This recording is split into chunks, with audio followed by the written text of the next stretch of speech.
Hello, share to one waiting room. Hello, ma. Mo ní share to one waiting room. Okay.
All right.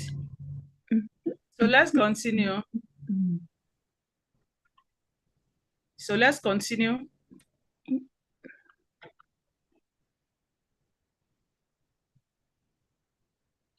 So can we continue now?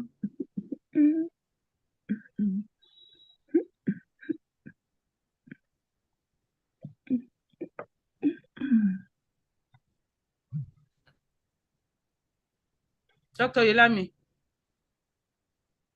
You can continue now. You can continue. Yes, I can't share my screen, sir.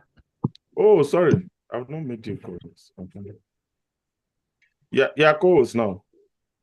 You can share now. You can share. Okay. All right. It's still saying.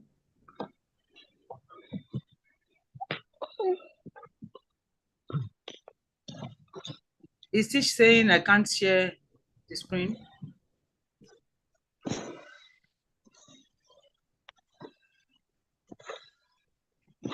You can try again. I think you are co-host now. You should be able to share.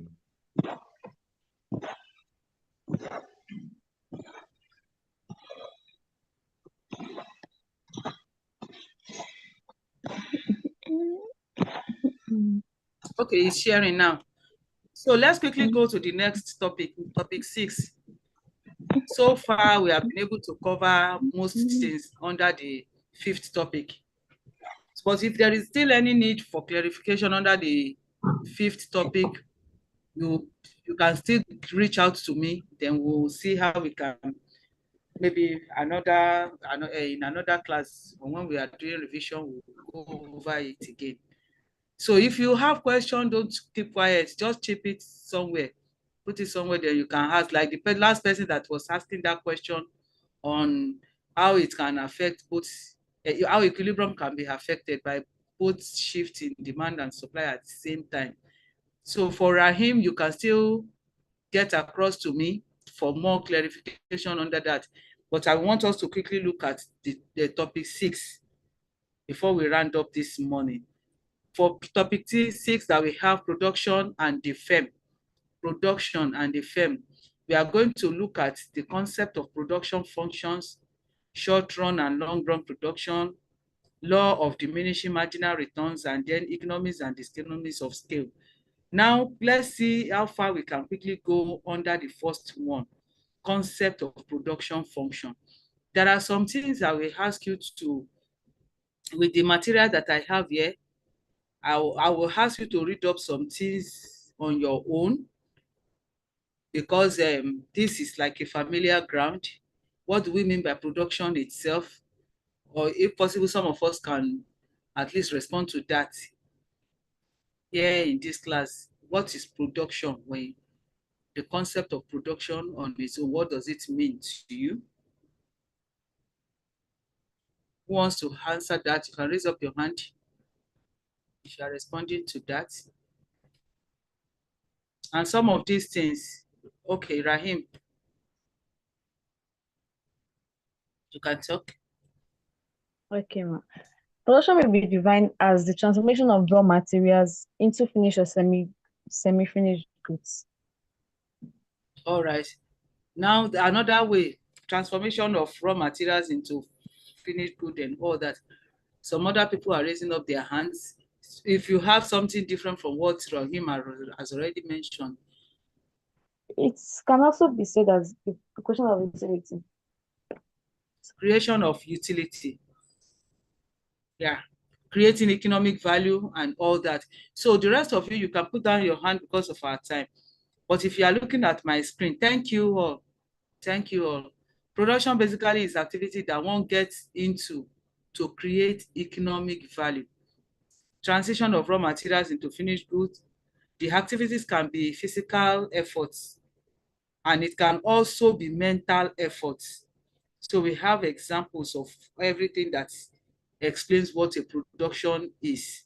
Now, the process of production entails both physical and mental activities, and it can also be combination of both physical and mental activities. Now, so for any firm, there is a demand side and a supply side. This demand side referred to factor inputs which a firm has to demand for in order to use them in production process. Now, let me come again. What we simply mean by that is that before you can get into a production process, a firm will demand from one side, and after putting all the resources into use, it can then turn to the supply side. It can then bring out what it has. So we have what we call the inputs and output. The supply side refers to that side where a firm uses inputs it purchased from the factor market to make goods available for the consumers. Now, I have here on this slide classification of production. I'm sure we are familiar with that. When we say primary, secondary, and tertiary, and their examples. So for detailed sake, or for us to really do justice to this, there are some things you will just have to go back to maybe your secondary school, your O-level notes, and just to remind yourself of typical things like the classification of production. But at this stage, in our ECHO 101, we are supposed to understand that apart from what we normally call stages of production, what we are used to, some would call it stages of production or classification of production. But for emphasis and clarity, I will want us to have it when we say primary, secondary, and tertiary. We are just talking about the classification. Now, for this, there is something we are going to still identify as the stages of production. Before we round up this topic, we will still identify what we refer to as stages of production. And for stages of production, I want us to know that it is different from when we are saying classification. So for classification, you can go ahead to put in your prior knowledge on tertiary, primary, and all that. Now we have factors of production. Before I can explain what a production function is, we should be familiar with the factors. And by factors, we simply means what are the inputs. Remember earlier on, when I mentioned that for a typical firm, it has the supply side and it has the demand side. His own demand side are those resources that he will need in production process. And those are the things, the resources he will demand for from other sources, maybe from the factor market, demand for labor, from the product market, demand for all those products and the resources or raw materials. And on the supply side, he also has, after making production process, he will also have to bring out what he had already produced. So when we talk about the factors of production, we are simply referring to the factor inputs or the demand side for the producer. So the inputs that are required for the production process, those are the factor inputs. And they are land, and it comes in different form. You know, when we try to describe the nature of this factor land, it's differ. See, It's something. So when we are saying free gifts of nature, there are different ways that we are to describe them. So when we say land, it can include free gifts of nature. It can include some things that are readily available, some that can be movable, some that you may not be able to move. So by land, we generally refer to resources that are freely given by nature. And they include rivers, seas in different forms, waterway, lagoon, those that have been improved on, those that are still at their natural or their untouched stage.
So for some of these factors, their nature will determine what you actually, how you describe them and all that.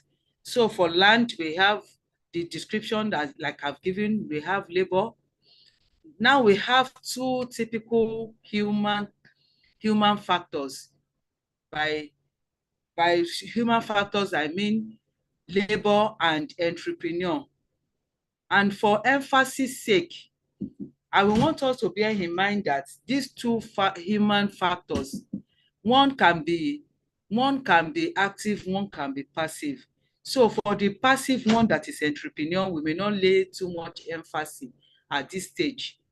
But for labor, we have it as the active factor in a typical production function or production process. So apart from labor, we have capital and we have the other three. So we have the other three: the land, labor, capital, and entrepreneur. But because of our time, I will just quickly want to take us through what we mean by production function. The production function. What we mean by production function, in a typical production process, we have what we call the factor input and the output. So when we take the outcome as the output, production function is just a typical way of explaining the technical relationship between factor inputs and the factor output. So another way of putting this is when we express it in a mathematical way, we have output represented by Q as a function of all the factor inputs. Now, all these factor inputs, I represent them with arbitrary letters. Now, for K, it stands for capital, L stands for labor, and N stands for, I think L stands for land and N stands for labor. So let me see. Now for this, let's read. There are some important concepts under the theory of production which are associated with the behavior of production process. One of such is the concept of production function, which expresses the technical relationship between inputs and outputs. So inputs are factors of production, while outputs are the products arrived at after using some quantities of inputs. So the production function simply shows what I indicated here as a function of capital, land, and labor. So we represent that. Why am I leaving out the entrepreneur? Because in a typical production process, entrepreneurs may not be the active one. So for a typical production function, we just represent it with this. So when you are asked, what is a production function? It shows the technical relationship between inputs and outputs, and you can express it mathematically in this form that I'm already highlighting here. So let me highlight it with a color. Let me see, so that you can see it clearly.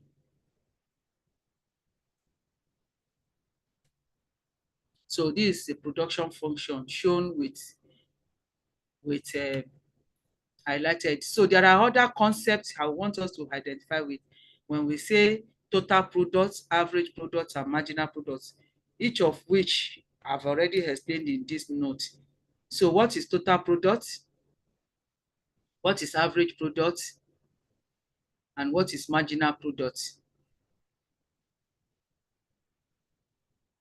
So let's see what the total product is. Or maybe we will continue that in the next class because our time is almost up and I have invigilation now. So far, do we have questions, so that when we are able to meet next, we will try to round up with the theory of production. Do we have any question? Any question? I would like to end the class now. Okay, Rahim, you can ask your question now.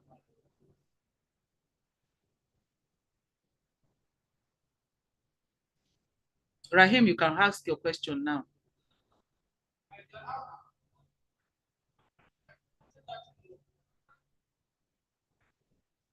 Rahim, you are still raising up your hand. All right. In the absence of any question, should I end the class now? Okay, Michael, you can ask your question.